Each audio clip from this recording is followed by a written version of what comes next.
ചില ബൈക്കുകളുണ്ട് കണ്ടു തീരുമ്പോൾ കണ്ണിലും ഓടിച്ചു തീരുമ്പോൾ നെഞ്ചിലും ഒരു തരിപ്പ് ബാക്കിയാക്കുന്നവ. 1994 ഹോണ്ട നിരത്തിലിറക്കിയ RVF750 RC45 അതൊരു ഒന്നൊന്നര സാധനമാണ്. വെറും ഒരു സൂപ്പർ ബൈക്ക് അല്ല ഇത്. സൂപ്പർ സ്പോർട്സ് സെഗ്മെന്റിനെ പിടിച്ചു കുലുക്കാൻ വേണ്ടിയിട്ട് ഹോണ്ട ജനിപ്പിച്ച ഒരു റേസിംഗ് മെഷീൻ. ഹോണ്ടയുടെ ലക്ഷ്യം ഒന്നേ ഉണ്ടായിരുന്നുള്ളൂ, വേൾഡ് സൂപ്പർ ബൈക്ക് ചാമ്പ്യൻഷിപ്പിൽ ആധിപത്യം ഉറപ്പിക്കുക. അതിനായി അവർ പണി കഴിപ്പിച്ചതാണ് ഈ RC45. 1994 മുതൽ 99 വരെ മാത്രമേ ഇത് നിർമ്മിച്ചിട്ടുള്ളൂ.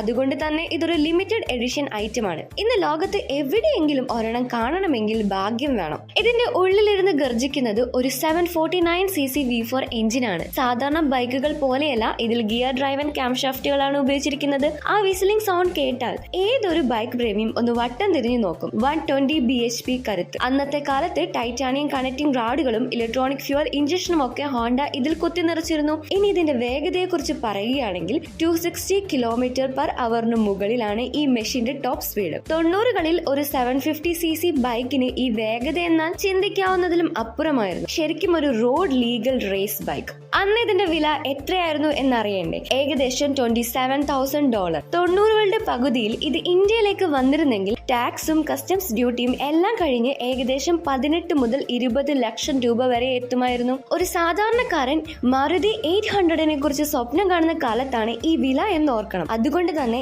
ഇന്ത്യയിൽ ഇതൊരു അപൂർവ നിധി തന്നെയായിരുന്നു. ഇന്നും ലേല വിപണിയിൽ കോടികൾ വിലമതിക്കുന്ന ഈ ബൈക്ക് ഹോണ്ടയുടെ ചരിത്രത്തിലെ തങ്കലിപികളിൽ എഴുതപ്പെട്ട ഒന്നാണ്. നിങ്ങളൊരു ബൈക്ക് പ്രേമിയാണെങ്കിൽ ഈ V4 സൗണ്ട് നിങ്ങളുടെ സ്വപ്നങ്ങളിൽ എപ്പോഴെങ്കിലും വന്നിട്ടുണ്ടാവും.